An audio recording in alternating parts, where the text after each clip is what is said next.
എല്ലാവർക്കും പുതിയൊരു വീഡിയോയിലേക്ക് സ്വാഗതം. കേരള PSCയുടെ ഏറ്റവും പുതിയ യോഗ തീരുമാനങ്ങളാണ് ഈ വീഡിയോയിലൂടെ നമ്മൾ ഡിസ്കസ് ചെയ്യുന്നത്. ആദ്യമായിട്ട് പുനരളവെടുപ്പിനെ പറ്റിയാണ് പറയുന്നത്.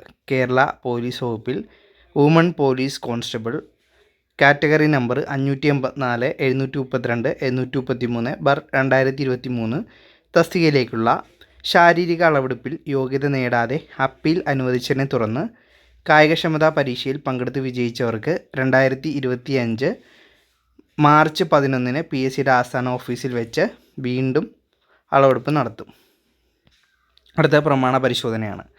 തിരുവനന്തപുരം ജില്ലയിലെ വിവിധ വകുപ്പുകളിൽ ക്ലർക്ക് നേരിട്ടും തസ്തിക മാറ്റം മുഖേനയും കാറ്റഗറി നമ്പർ 503 504 തസ്തികയുടെ സാധ്യതാ പട്ടികയിൽ ഉൾപ്പെട്ടവരിൽ പ്രമാണ പരിശോധന പൂർത്തിയാക്കിയിട്ടില്ലാത്തവർക്ക് 2025 മാർച്ച് 14 മുതൽ 21 വരെയുള്ള തീയതികളിൽ രാവിലെ 10:30 PSCയുടെ തിരുവനന്തപുരം ജില്ലാ ഓഫീസിൽ വെച്ച് പ്രമാണ പരിശോധന നടത്തുന്നതാണ്.